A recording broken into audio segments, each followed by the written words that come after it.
You mean the draft is finally over? What do we get to talk about now?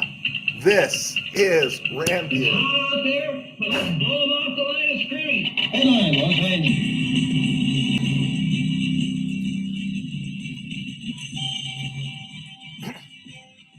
Los Live from the Ram Cave, I'm Joe Terosian, and this is RamView, the April 29th, 2024 edition, brought to you by Kistler Law Firm. Injured in an auto accident, need help, got questions? Call Kistler Law at 661-206-6990. That's Kistler Law at 661-206-6990. And check out KistlerLawFirm.com. That's one word. KistlerLawFirm.com. Kistler Law, they've been fighting for you since 92. And by Temple City Auto Repair. Having some auto issues, get yourself some John and Henry at TempleCityAutoRepair.com. And by Granite Ridge Christian Camp, a place where your life can change. The draft has happened. That is incredibly jejune. No, the draft isn't incredibly jejune, but comparison to the draft with the NBA playoffs makes the NBA playoffs really jejune. Stay in your lane, bro. I am staying in my lane, but I was asked over the weekend, like, what did I think of the Lakers Nuggets? And really, 3 days of the NFL draft, Lakers Nuggets held no interest at all. And I think for most of America, it held no interest at all, because for 3 days, the NFL draft dominated everything. There's nothing that compares. The NBA certainly doesn't have any comparison, and the NBA better hope the NFL doesn't find a way to find a night and make its supplemental draft interesting. Otherwise, they'll schedule it against the NBA Finals and dominate that thing. Right now, the NBA is holding on to Christmas Day with its fingernails, and everything took a back seat those 3 days. You know, I don't know if it's healthy. I'm not saying it's healthy, but it is what it is. The NFL product, no matter how much they try to self-destruct with hip drop tackle stuff and all that sort of thing, the NFL is always finding ways to improve, and it's always gaining momentum. The NBA product is like the theory of entropy, right? Every system in the universe will eventually or naturally be found in a state of maximum disorder or moving towards it. And that's what the NBA is, right? Where the NFL just keeps thriving, everything else is kind of falling apart. Even I've been surprised as a baseball guy a little bit. I'm a baseball fan. Baseball is the one sport I didn't really play anything but what we would call old school sandlot.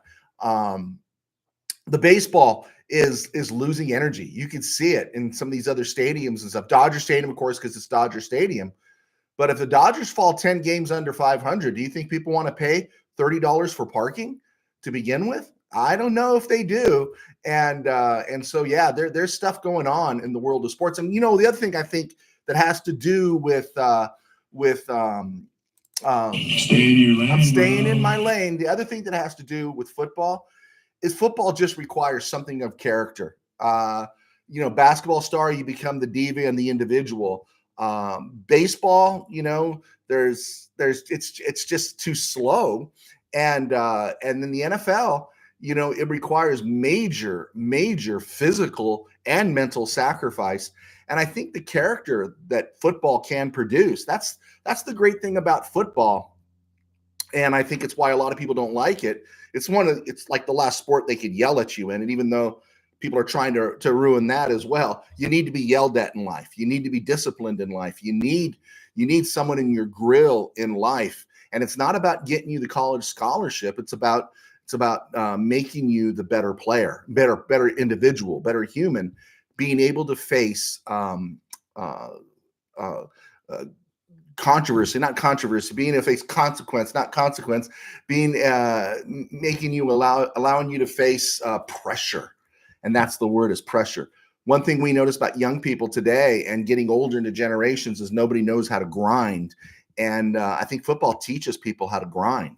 And you better there's 22 slots to fill on an NFL team or a football team on the starting lineup, and you better find a way to adjust and play nice with others and understand that you're not always going to be the star. That's my soapbox. But I was laughing because what is you got Caitlin Clark games out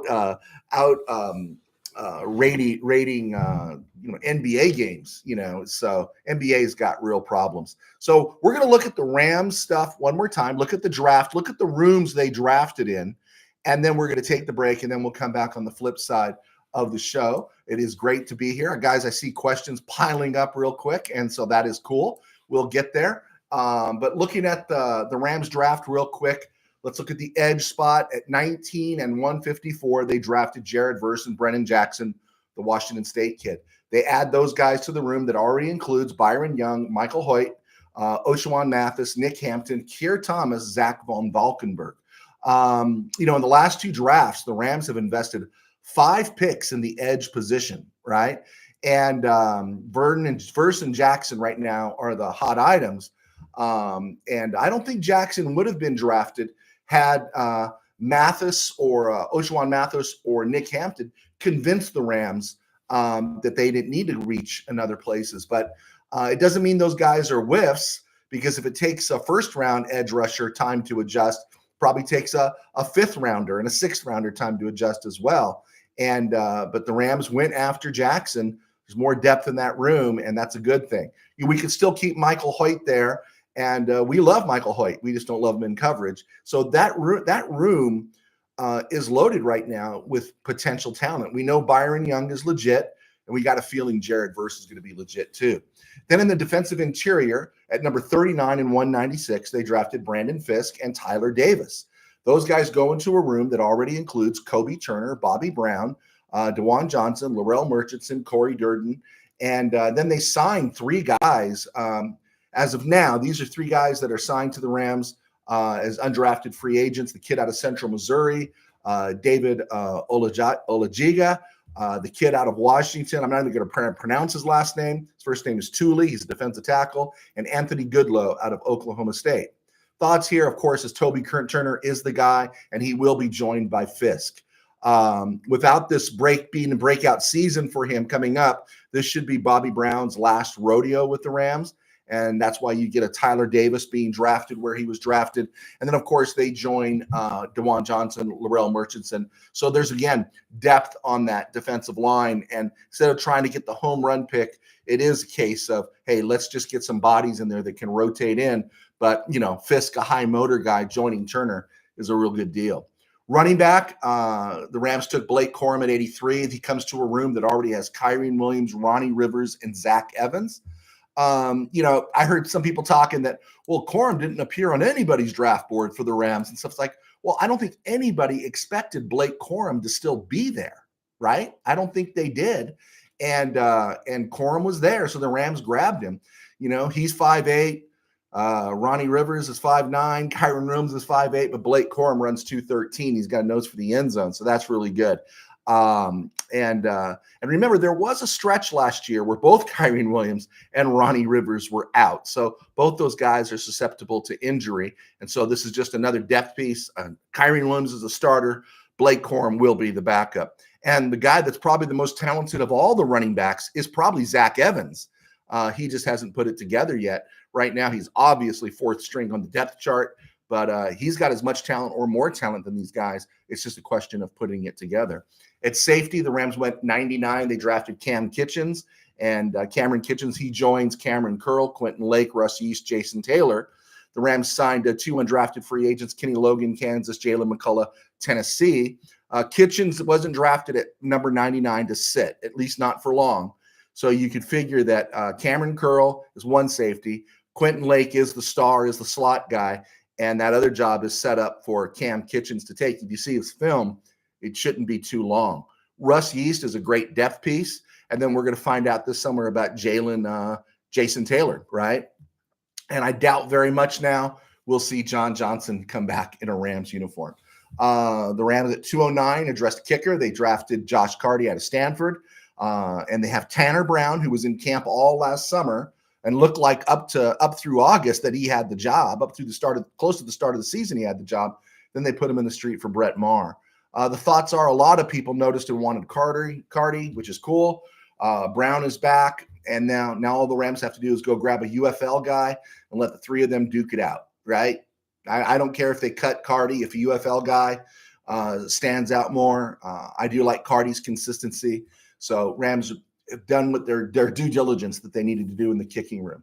At wide receiver, they took Jordan Whittington at number 213, 6'1", 204. Hits all the measurables for a Ram receiver. Not burning fast, good size, blocks, plays the slot, does all those things.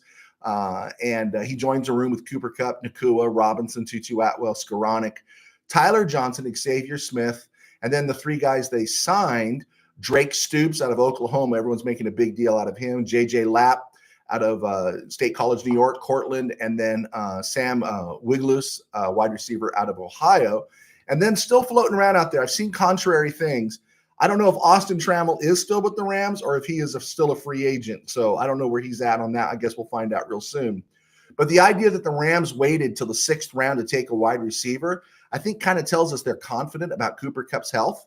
And I still think there's a role for Atwell in the last year of his contract. I'm not saying the Rams are going to re-sign him, but I think there's a role here for him because out of everybody there, maybe not Xavier Smith, who's never been on a field in the NFL in terms of regular season, Atwell is a burner. And just forget, Atwell caught a touchdown pass in the playoffs. You know, Demarcus Robinson beat him out. DeRockus Robinson did a great job the back half of the year. But that's not because we still got that Creed Humphrey love, that Creed Humphrey hangover. Let's not look for reasons to keep bagging on Atwell. He didn't draft himself at 57 overall. The Rams drafted him there. And he produced last year when he got the ball thrown to him. He made several plays last year, and I just get sick when people dismiss him, right? So let's just keep an eye on Atwell. Whittington, if not thrown into the fray this year because of injuries, is worth waiting for and likely could see the field in 2025, 2026 as a starter. And Skoranek is still around because his value is versatility.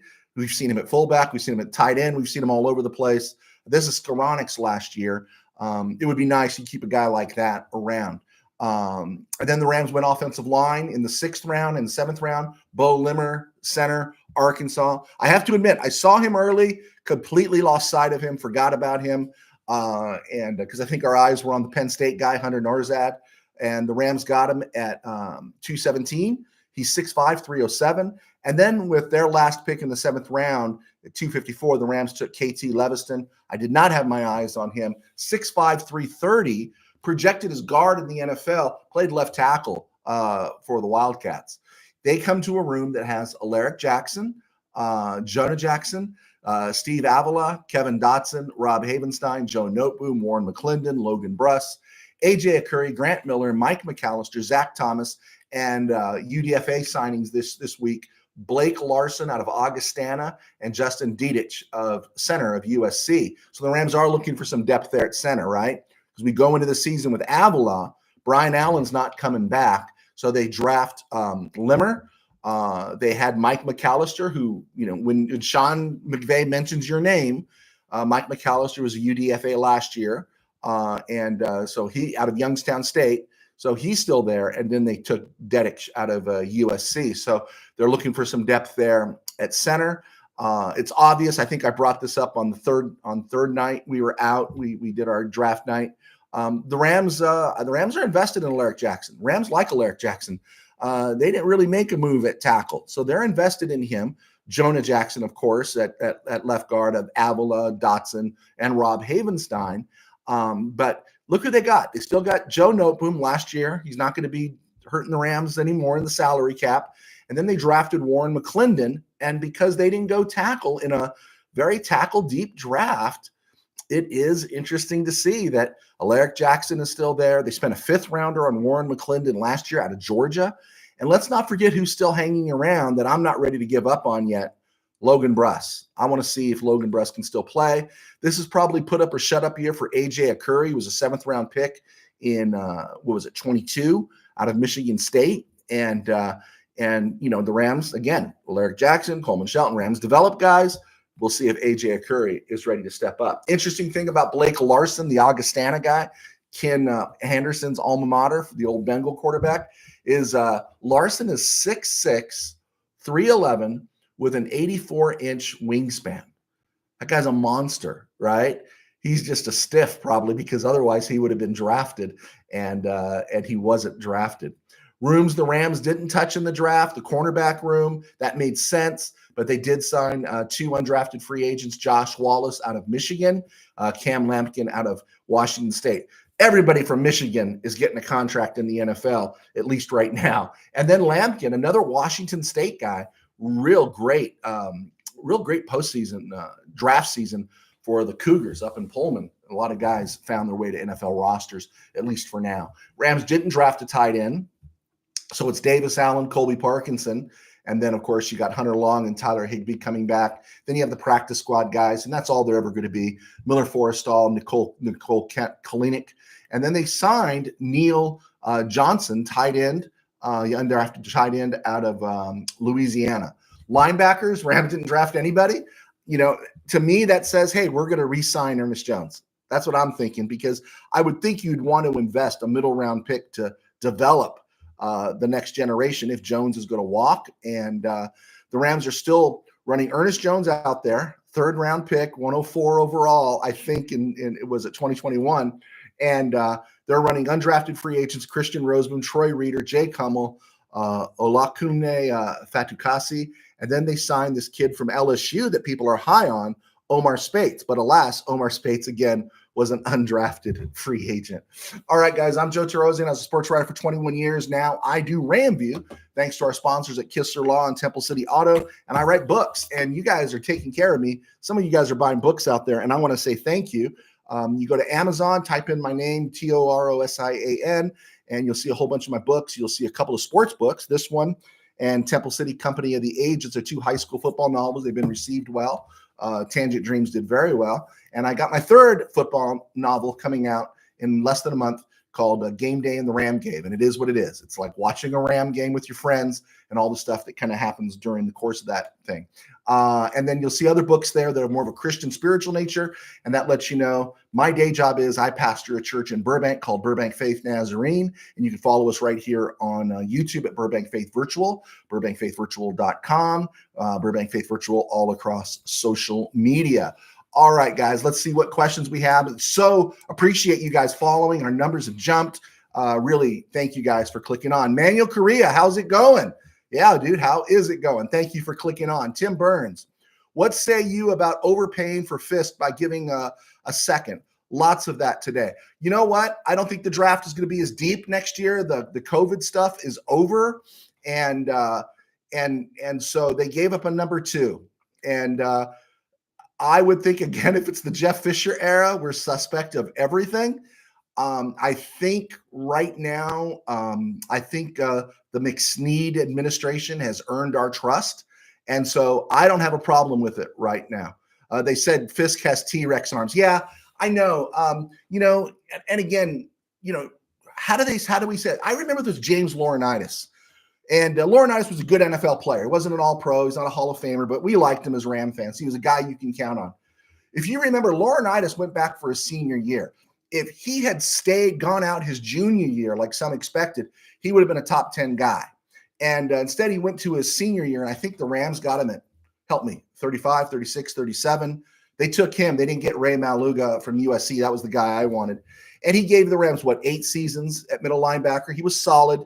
And they said, what was the reason that Laurinaitis dropped is that the longer he stayed in school, the more everybody spotlighted they started picking out all the little things that weren't good. Hey, think about this. Will Anderson, the defensive rookie of the year for the Texans, had the same amount of sacks as Kobe Turner. And Kobe Turner was drafted, 89th overall? 91st overall last year, and people had reasons not to draft Kobe Turner. And I think with those guys, especially when you look at somebody like Fisk, it's the motor. It's the motor, and he's strong and that. And so I think there's just things you can overlook, and or they build them up too much. So I'm going to dance with Fisk until I see he can't play. That's why I'm kind of hanging with Logan Bruss too, is that I want to see him do it until he can't do it. And if he doesn't, for Bruss, it's this year, of course. But I do want to see Fisk play because high motor guy, high character guy. mature. So yeah, I'm looking forward to it. I care less about his T-Rex arms. That's a good call though. I like the way you described that, Tim Burns. Manuel Correa. The pick is 63rd, second round. Hopefully it'll be 64, right? If the Rams win the Super Bowl. But yeah, it's a borderline third round pick. And so I'm okay with it. Tim Burns, undrafted free agent observation. I don't know about Blake Larson, but all these guys have 4 to 6 seasons on college rosters. We went and got grown men. Yeah, they did. And that was a trend that everyone was seeing that the Rams did. They went out and they got guys that, they got hair on their chest, right? And stuff. And so, and again, some of them took that extra year, right? They're getting NIL money. They took that extra year because of COVID. And why not get paid to play when you're guaranteed to get paid to play? And again, I throw it out here this way. Rams made 2 Super Bowls within a 5-year span, and they haven't had a first-round pick since 2016, and that guy's not on the roster. Again, I think the Rams, I give full trust to the Rams up to this point. Manuel Correa, they didn't want to babysit. There's another thing, too. We brought this up during the dead period, that Darian Kendrick's arrest in the middle of the night last season was the first time you've seen anything happen with the Rams. No domestic violence issues, right? No nightclub scenes. The Rams have been really blessed, but I think there's the blessing that comes, but there's also, they did their homework on these guys, and so they got quality dudes. Tim Burns, Snead went versatile with 7 playing multiple positions in a college game. There's going to be a lot of flexibility on defense, I think, because again, when you look at Verse and Jackson, they're more comfortable with their hand in the dirt, but they're already saying, Verse is going to be on the edge. Of course, we expected that as an outside linebacker. And then what are you going to do with Jackson? And I think there's going to be times they're going to move a lot of pieces around. And I think that's probably the best bet sometimes in the NFL these days is you got to out scheme the defense because you're on the offense, because you're not going to out talent them, because all the talent is running vertical, right? And so you better out scheme them. You better come up with a better plan. Tim Burns, they say Thule from Washington. Thank you for not saying his last name. From Washington, consistently drew multiple blockers in Pac-12 play as compared to nose tackle Greg Gaines. Hey, sounds like a developmental guy, right? And that's what the Rams do. They develop talent, and yeah, I'm not down with that. Let's see here.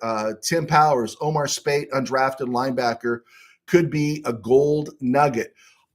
I was not aware of him, Mr. Powers, as you recover from knee surgery, but I had other people on this board tell me about Speight, and they say that's a good get by the Rams. And you need someone with just a little athleticism there. God bless Christian Roseboom, Jay Kummel, and Troy Reeder. But man, don't you want something else running with Ernest Jones? And again, I go back to the Rams won a Super Bowl with Troy Reeder getting most of the snaps at linebacker. Let's see. Tim Burns got my kicker at 209 as predicted, patting my own back. I give you applause there, Mr. Burns. Manuel Correa, Tim Powers, he's a transfer from Oregon State. There you go. Manuel Correa, Kenny Logan from Kansas is fire. I trust you. Well, I thought he was Kansas State. Am I wrong? I guess I'm wrong. I thought he was Levinston is Kansas State. Logan is Kansas. There we go. Mr. Powers, thanks. Saw his highlights. Speaking of Spates. Tim Burns, lap averages 22 yards per catch. Lesser talented opposition, but 22 yards is significant. When I was young, Mr. Burns, when I was young, it wasn't unheard of to hear a wide receiver average 17 to 18 yards a catch, right? And that's when they threw less and they had better running game and those receivers got downfield. Then have you ever seen like what Keenan Allen's, and I'm not slamming Keenan Allen, but you ever see what his yards per catch is? I think it's like 12 yards per catch sometimes. And it's just a different world we live in, If this lap guy develops, awesome sauce. Can he return kicks or punts? Tim Burns, sad the conference with the second most drafted players at 43 is folding up. Pac-12 did well this year. Bad management for the Pac-12. Just terrible management. You can't even see the Pac-12 network on half the platforms. They were just terrible. Do you think the Rams sign a free agent quarterback? They did. Josh Wallace and Cam Lampkin, guy from Michigan, guy from Washington State.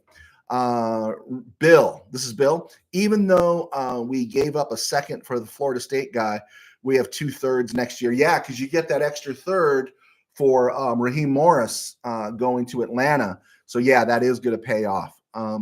Let's see here. Manuel Correa. Did you see the last 2 first-round picks were named Jared? Yeah, I noticed that early on there. I heard all the Rams went to Jared jokes. Bill, with the pass rush we are going to have next year, I see a lot of turnovers. And we hope it plays off each other, right? We hope we're a little bit better in coverage, right? We got some veteran corners, and they get that extra second. They get that extra half second to the pass rush to get to the quarterback, or these guys are just beasts and bull rush and require the quarterback to get rid of the ball too soon. So I think hopefully the idea is that they would play off each other, but the Rams have legitimate reasons to be optimistic. I am optimistic about Jared Verse because, again, did not expect to see him there at that part of the draft. All right. Rams could use some turnovers. Off-topic curveball, SDSU heading to Pac-12. Who do we go to now? Are you serious? Are they heading to the Pac-12? Did not know that. I kind of lost track of things. College football is still interesting. NBA, not so much. All right, let's get to some of the around the NFL. I put this in the back half of the show here. Around the NFL and other places. Cowboy fans, what an awful, boring draft you had. And then you made it all better by signing Zeke Elliott, right? Zeke Elliott goes back to Dallas. You got CeeDee Lamb coming up. You got on a contract. You got Dak Prescott. And you got to move off Dak Prescott, man. You got to move off Dak Prescott. You're going to have a crash and burn year. You got to have a crash and burn year. And you blew it with your draft. I don't know. I'm hesitant about tackles from Oklahoma after Bobby Evans. And you drafted, did you draft Guyton? I think that was Guyton you guys drafted. So Cowboy fans, yeah, I'll root for you when you play the Russians, but until now, not yet. Mekhi Becton, speaking of tackles who whiffed with the Jets, he signed with Philly. And Travis Kelce got a 2-year extension, for the Chiefs. So a lot of people thought he was going to wind down. It looked like he was winding down a little bit last year. I don't know. But he's coming back for got a 2-year extension. I think he's good till 2027. CBS, speaking of announcing and going to the booth, which Travis Kelce isn't ready to do, CBS put Phil Simms and Boomer Esiason in the street. These guys have been there for decades, and they're going to bring in former Falcon quarterback Matt Ryan. I don't know if Ryan's good or bad. I think I saw him on a telecast last year.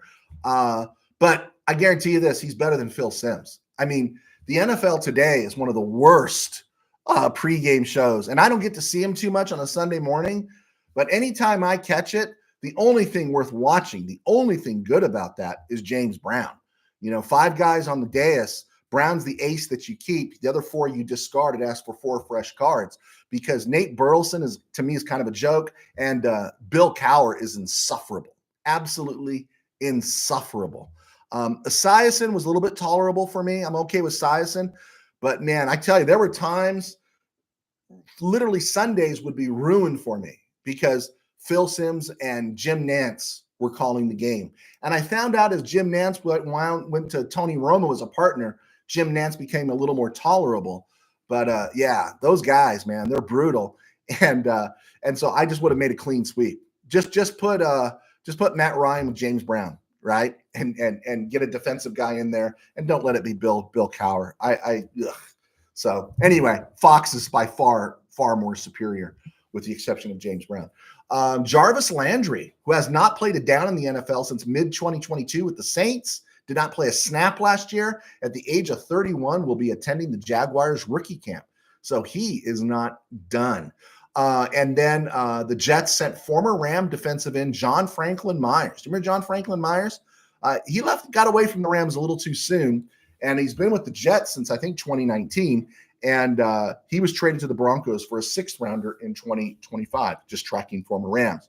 Now, one of the things I wanted to do was I kept track of the opponents the Rams are playing. I looked at their drafts. Okay, we're going to get into that real quick here, but let me take a look at the questions we have. Manuel Correa. Oh, it's a personal question. You went to El Monte High. My grandmother lived on Tyler Avenue. Oh yeah, I know right where Tyler Avenue's at, man. That's the school. That's the street right next to the school. There was a Tasty Freeze there, and stuff. So there we go.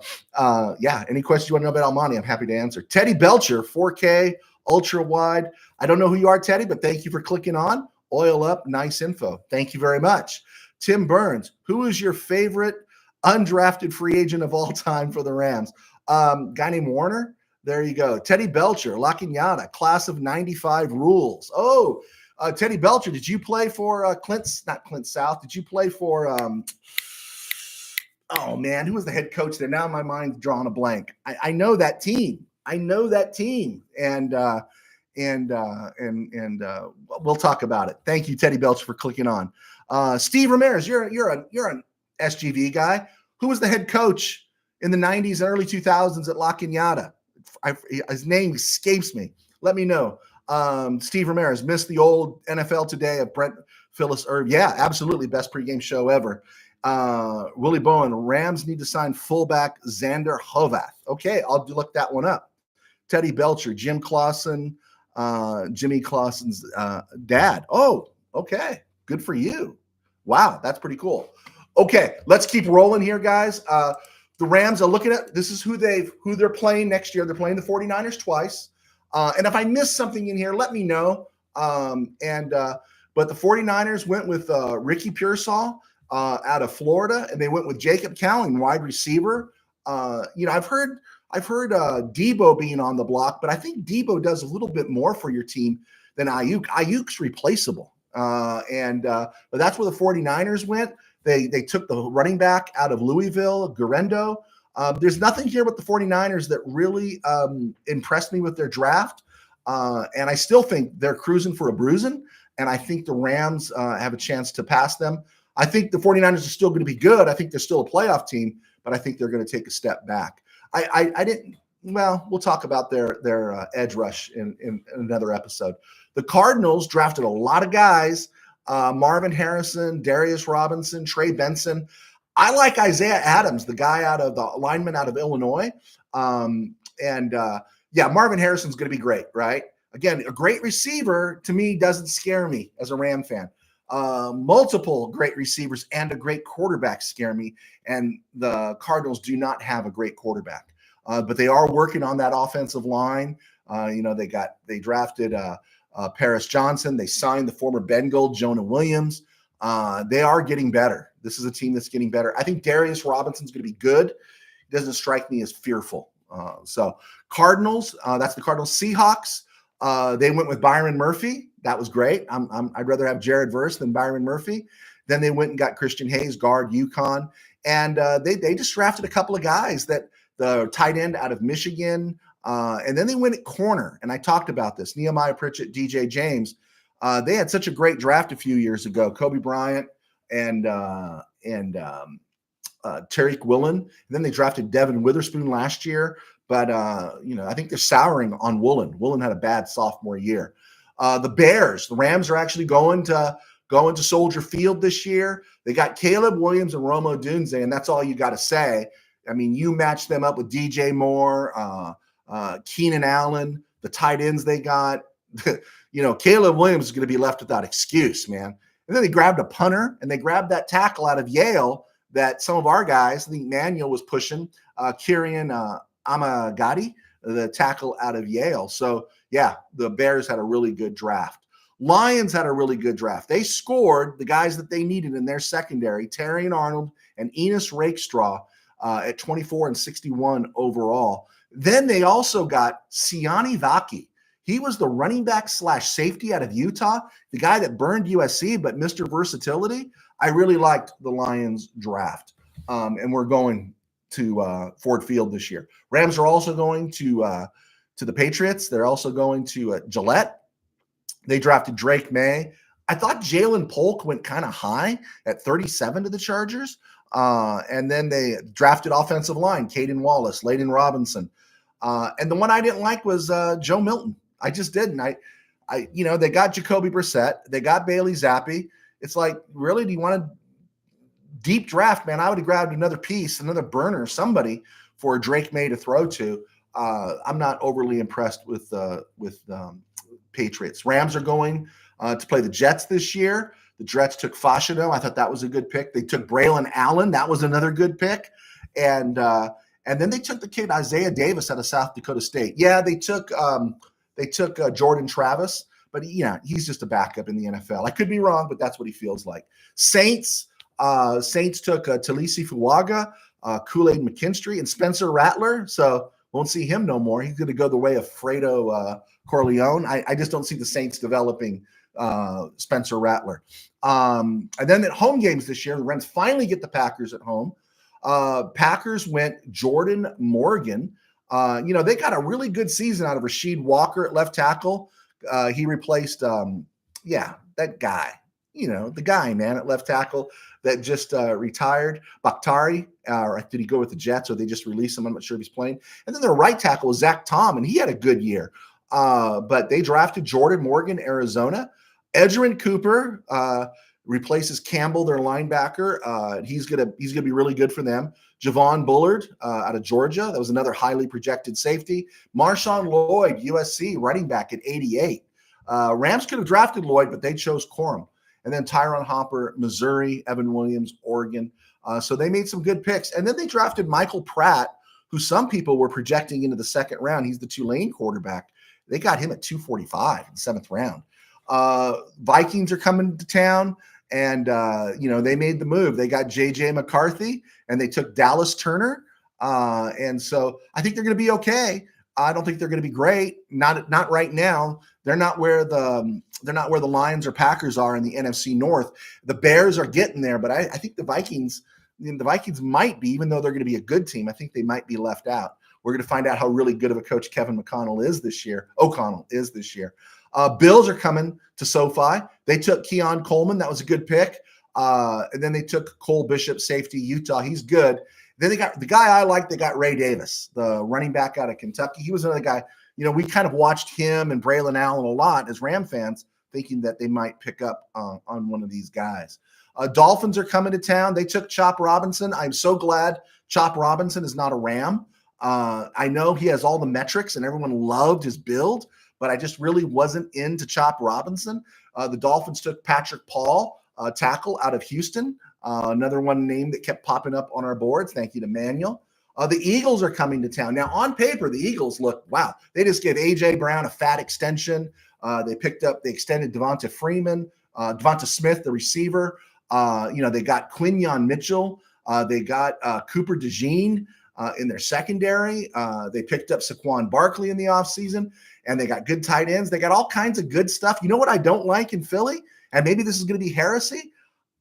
I'm just not a Jalen Hurts guy. I thought there was a stretch there in 22. I thought, man, this guy's really gone to an elite level. Last year, he is either hurt or he's just not the same. And I don't know if he's the guy. I just don't. And I could be wrong, but he's got a lot of help around him. And so they got to keep that help around him. If he doesn't get that help, who knows? Okay, the Raiders, they took Brock Bowers at number 13. Again, this is one of my things.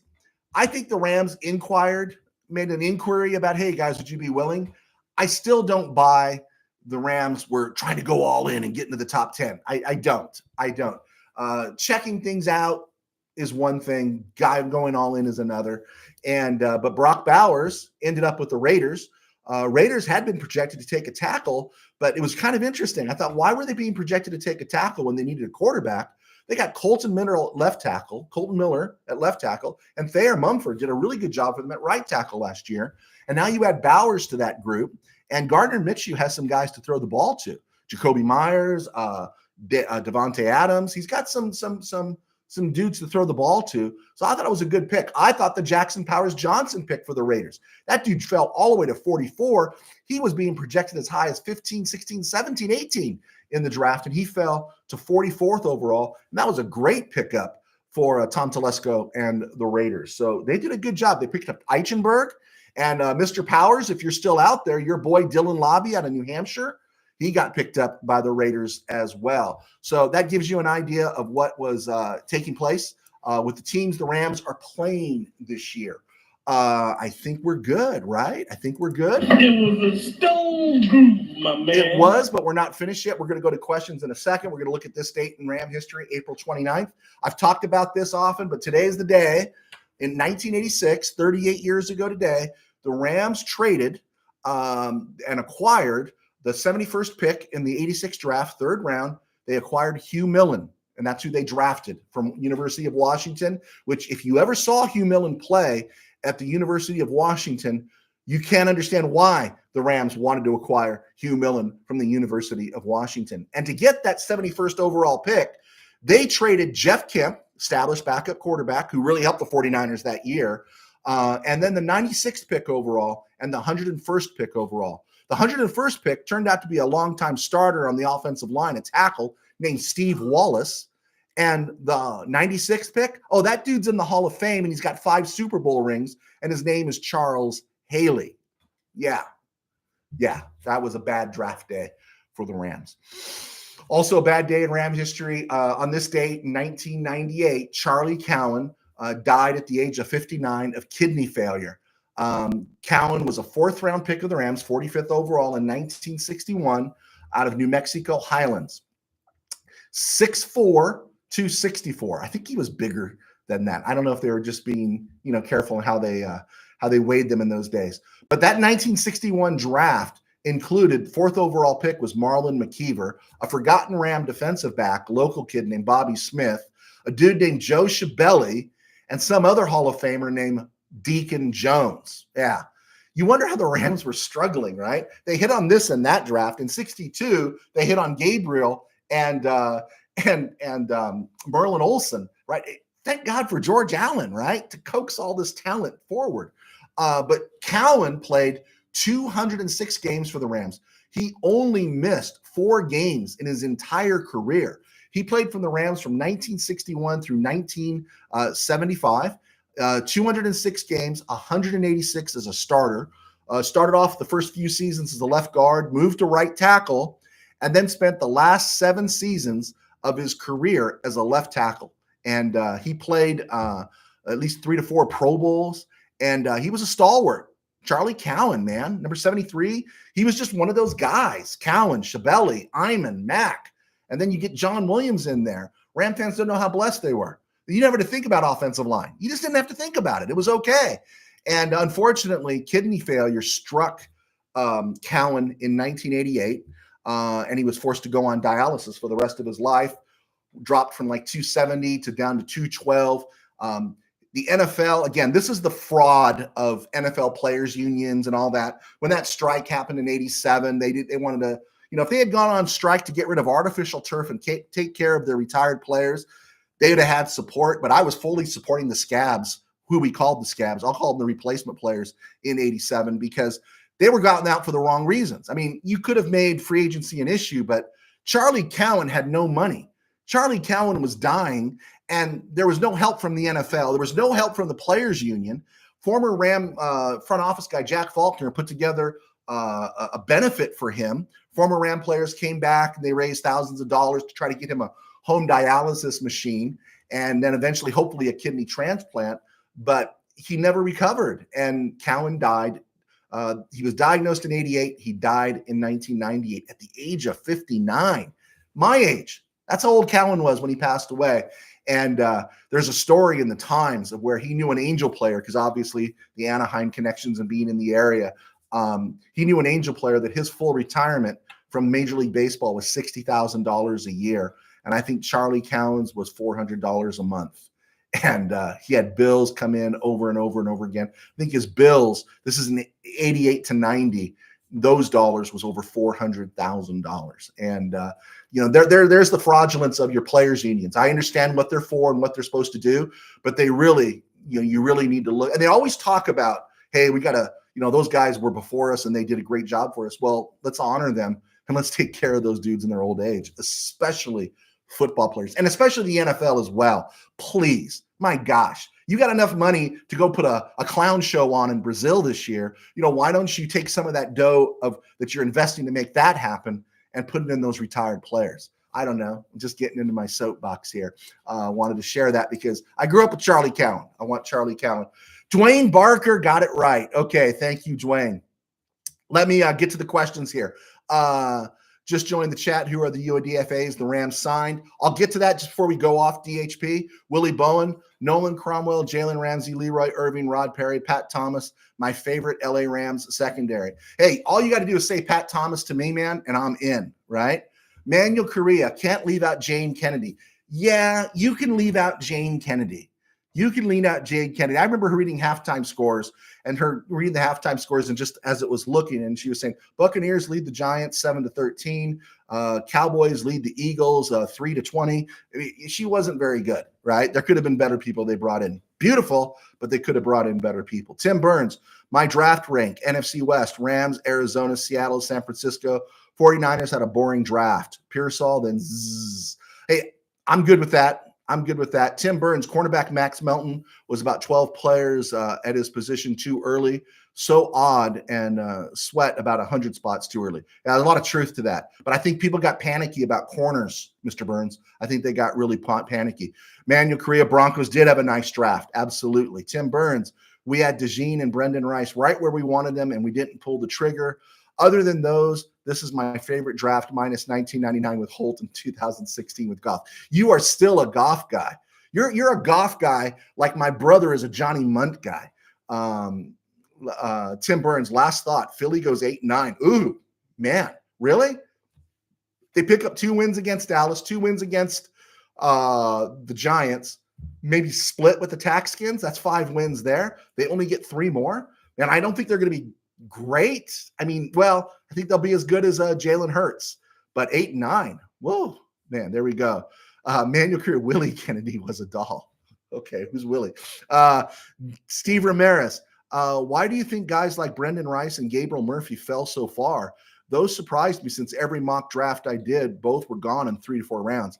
I have no reason. I do not know why they dropped. Who knows, right? Who knows, right? Rams believe in Braden Fisk. And as Mr. Burns pointed out, a lot of people are passing on him because he's got supposedly T-Rex arms. Just really interesting. I didn't think Kennedy was a sizzling hottie. Was she a sizzling hottie? Okay, whatever. USA expat, no question. Willie Bowen, the fearsome foursome, was the prototype for all defensive teams in the NFL. I'm not going to argue. Willie, I had a mad crush on her, Manuel Correa. This is turning the Jane Kennedy talk. Let's keep going. Rich Wheeler, Teddy Belcher. Rich Wheeler was the head coach at La Cañada. Thank you, Mr. Barker, for giving me that. Man, the Jane Kennedy show. Jane Kennedy was no Phyllis. Yeah, I prefer Phyllis, but I don't know. I never saw Phyllis had a moment. So we'll continue. Manuel, I had a poster of her on my bedroom wall. Jubilee Dunbar, what are we doing here, folks? We've gone into the Jane Kennedy podcast. Now we're going to talk about hottest babes. I don't think I could do that given my day job and the thing on my finger. So let's work through this real quick here. Did any else have any other questions they want to throw? I think we've hit the 47-minute mark. I'm happy to stay another 2.5 minutes here,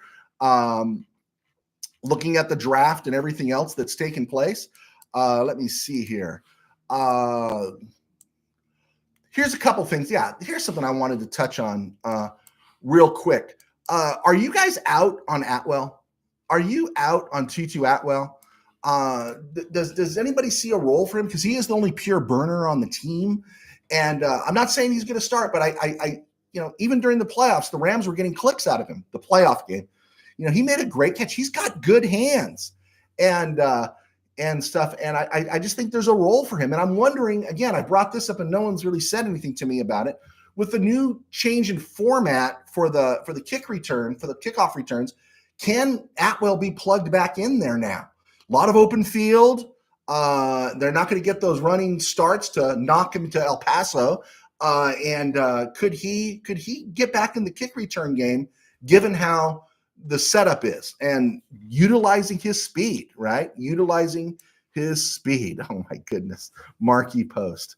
Over him completely, Tim Burns. Willie Bowen, what UFAs will be on the Rams team? Okay, no 2-2 for me, USA expat. Do not use a returner use a returner due to ball security issues. Manuel Correa, have a nice night. Okay, guys, I promised I would do this. I'll go over the undrafted free agents the Rams signed. They picked up. Let's see here on the defensive interior, right? Two inside defensive players they drafted: Brandon Fisk, Tyler Davis. Okay, they drafted him. They drafted Davis out of Clemson. They also picked up Goodlow, defensive end from Oklahoma State. The Thule guy from the defensive tackle from Washington, who Tim Burns spoke well of, and David Olajiga, defensive tackle, Central Missouri. All these guys were interior linemen defensive linemen they signed as undrafted free agents. At safety, they did pick up Jalen McCullough, Tennessee, Kenny Logan, Kansas, and Manuel Correa speaks very highly of Kenny Logan. And then at wide receiver, they picked up 3 wide receivers. The one everyone's hot on, I think it's because the name recognition, is Drake Stoops, from the Stoops family from Oklahoma. He was an undrafted free agent. Is he, something the Rams could develop as a slot guy? Could he be their version of the short, white slot guy that the Patriots had for so many years? Could he be one of those guys? Drake Stoops out of Oklahoma, JJ Lapp, Cortland, and who's the burner, good receiving per catch, and Sam Wiggles out of Ohio. They were undrafted free agents. And then along the offensive line, Blake Larson, who we talked about out of Augustana, he was signed as an undrafted free agent. He's 6'6", 311, 84-inch wingspan. And it tells you, since he wasn't drafted, he wasn't even Mr. Irrelevant, that he's a guy that's obviously going to be a project, right? And then they also signed USC center Justin Dedich, and that's interesting because last year they got Dedich this year, USC, Mike McAllister, Youngstown State last year, and then of course they drafted Bo Limmer. So I think they're really looking to make sure there's a real safety net there behind Steve Avila. And I know a lot of us were thinking Hunter Norzad, but he went. We talked about it on Saturday night. The Chiefs have the last two Rams centers in the draft, right? Creed Humphrey, who's the greatest Ram to never play for the team, and then all the draft projections that had Norzad going to the Rams, and they're both with the Chiefs. In the cornerback room, the Rams picked up 2 undrafted free agents: Josh Wallace, Michigan, Cam Lampkin out of Washington State. And Washington State had a great draft, right? And then Wallace, he's from Michigan, so you're going to trust him. Now, the Rams don't always have success with defensive backs out of Michigan. You can think of one they drafted in 2019 named David Long that didn't quite work out. And then the Rams signed a free agent, undrafted tight end out of Louisiana, Neil Chief Johnson. And Chief Johnson is got a shot to make the team, or at least the practice squad. Rams have some opportunity there. Miller Forrestall, Nikola Kalinick, they're on the practice squad right now, and they're not any game changers, so Chief Johnson has a shot. And then at linebacker, they signed Omar Spates, late of Oregon State, LSU. And those are the undrafted free agents that I've confirmed. I went to 2 different sites to confirm those names. Last year, I got burned because it said I read likely to sign, and the individuals didn't sign with the Rams.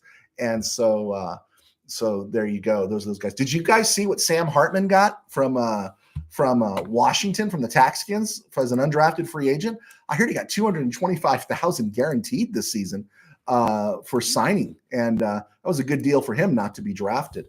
Okay, let's see. Tim Burns, he's like waiting for Tavon to develop. No, man, I'm not going to lay that on the kid. He didn't ask to be drafted at 57th overall. Okay, let's see here. Manuel Correa. Jordan played running back in high school, and then he came to Texas. Okay, Jordan Whittington. Yeah, they're high on this guy. Steve Ramirez. I can see Tutu splitting time with D-Rob depending on certain game plans. The guy has value. Did you see the catch he made in the playoff game and scored the touchdown? The guy has value. Let's see here. Manuel Correa. Tavon could play. Fisher's offense and coach's fault. I would say that, but he only lasted 1 year with Sean McVay. And I know he wasn't McVay's guy, But McVay couldn't find a way to use Tavon Austin. And Tavon Austin's world kept shrinking. He became unreliable in punt returns. He had a lot of manos de piedra, right? He had hands of stone. And so, yeah, no player. I wasn't burned when we moved off of Tavon Austin.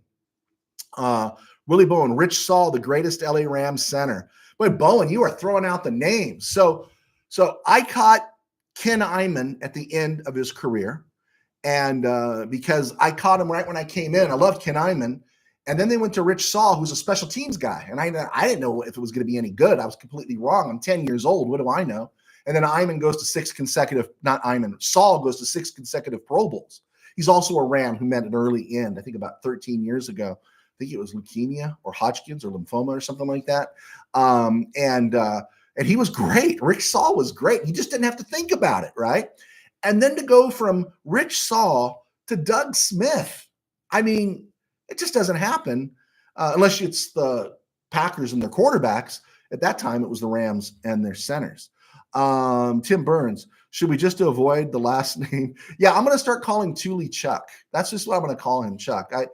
I played basketball with a guy that was from India on one of our church basketball teams. His name was Raj, and then his last name was, dude, it was like reading the optical chart at the doctor's office. I couldn't, and he was trying to explain it to me, Rashkesh, and I said, dude, can I call you Chuck? And he says, yeah, just call me Chuck. And so literally we played a whole season together, and I would just call him Chuck. It wasn't even his name, but he knew his name was difficult to pronounce. So he would just say, Chuck, Chuck, give me the ball. You're right. And so we called him Chuck. Yeah. So there you go. I had a nice pass to Chuck in one of the games too. All right, guys, we have hit the 56-minute mark. I try to keep this under an hour. We are in that red zone. Guys, I want to thank you for clicking on. Thank you for guys that have subscribed and keep subscribing. We thank you so much as we build, and we're going to get ready for the schedule release and what order we're going to play. And then we could really start projecting Ram wins. I think I was sharing the Rams were, before Darnold retired, could be in the 12 range in wins. I think I downgraded it to about 11. And some of those tough games now we're getting at home this year with a more experienced team and a lot of beef to protect Stafford. So it could be kind of exciting. So when we get that schedule release, we'll be able to break down what the season is going to look like. So with that said, we'll be doing that. Of course, we'll be watching all the fluctuation, undrafted free agents and everything, and then getting worked out, getting up for OTAs and all that cool stuff. Just looking forward to it. It's getting closer and closer, the season getting to starting. All right, let's see. Manuel Correa, Doug Smith coached at Orange Coast College. Yeah, we actually had him come out and speak to our church group once when I was a youth pastor. He's a good dude. Willie Bowen, number 80. Who do you think about that number for the LA Rams? I think of Henry Ellard at wide receiver. You're right. You should think of Henry Ellard. But I have to admit, and I know there's another great 80 out there, but what comes to mind when I hear 80 is Billy Waddy. It just does, because to beat the Cowboys in Dallas in 79, that guy, yeah, I know it's Bruce. I totally agree with you, Mr. Burns, but Billy Waddy, the catch that beat the Cowboys 21-19, first round of the playoffs in 79, ended Roger Staubach's career in Dallas. That was just that was just a euphoric moment. And just you don't get those moments very often, right? It's like a small collection that you have in the closet that, oh yeah, this was a great moment, and you kind of pull it out, right? Unlike all the heartbreak that's all over the room, Billy Waddy, number 80, catching that from Ferragamo, and that ball was tipped. Steve Ramirez, definitely Waddy for me. Yeah. I guess Steve and I are old. All props to Henry Ellard. I think I'd put him in the Hall of Fame. Love Isaac Bruce, but just the emotional aspect of it. And that's where I think I probably go. It's emotional. It's Billy Waddy. So, all right, guys, I hate to leave when I got an audience because I am egotistical, but I do have to run. God bless. Take care. We are going to be live on Wednesday, and we'll be building from here. Thank you so much. Hit like, hit subscribe. We'll talk to you soon. Billy Waddy was awesome.